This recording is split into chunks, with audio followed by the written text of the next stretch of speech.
Hi, it's Gretchen Dixon, a product specialist at SOLABS. In this video, we're going to take a look at assigning a training activity. We have separate videos that hopefully you've already watched on creating a curriculum to set the defaults for your training activities, and videos on creating a training activity with or without recurrence based on document revision. Once you've created a training activity and left it in a not started mode, as we've talked about, you have the ability to make changes to it, such as assign it and give due dates for it. So the best practice that we recommend, if you want to assign it to define required training for a certain function, is to first link it to some function roles for your organization. Here I have a new training activity for job hazard analysis for quality control chemists. I'm going to choose to link it to some function roles first. So I'll click Add Activity to Profile. Profile, job title, function role, those are all the same thing. Those are the list of function roles for your organization. So now I have the list of all of the function roles for my organization. They're listed under job titles, but again, that's the same thing as a function role. So I want to go and find the function roles that I think that this should be required for. So let's scroll down to quality control, and we'll add it to quality control chemist, quality control technician, and supervisor quality control. So it will be required for those function roles. And then click Add. We have now linked it as a required training activity for these function roles. We haven't yet assigned it. Now let's go back to the training activity, and a handy way to do that is to click View above the assigned box that shows the 3 function roles you assigned it to. Now we can click Assign End Users. You can assign it just individually and directly to people by searching for your active users through this Active Users button, but that won't define it as a requirement for a function.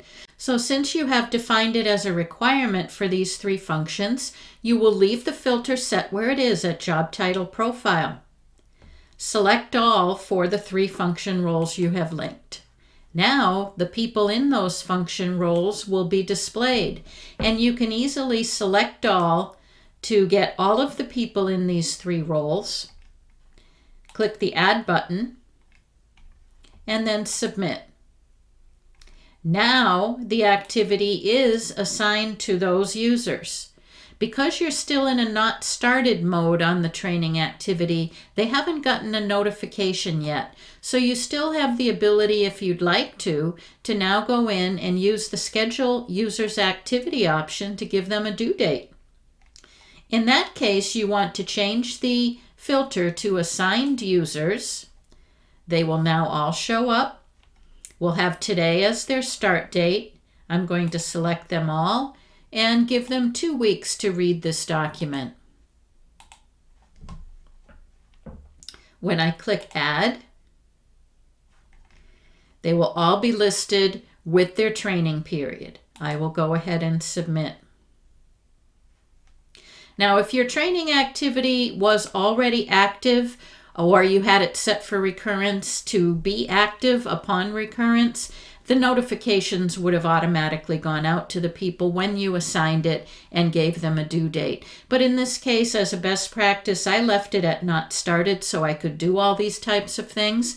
So now I'm going to go click Modify and change it from not started to active. I will submit that change. I actually have a quick test value for change status to active, since it's something I often do. That is a custom list that you can add whatever you'd like to. And now I'll go ahead and confirm. Now all of those chemistry personnel have received a notification, and they will have 2 weeks to read the job hazard analysis for their position. So you'll use this process to assign training activities, whether you have created them with document recurrence or as a classroom training or on-the-job training that does not have a document triggering recurrence. Until next time, this is Gretchen Dixon, Product Specialist at SOLABS.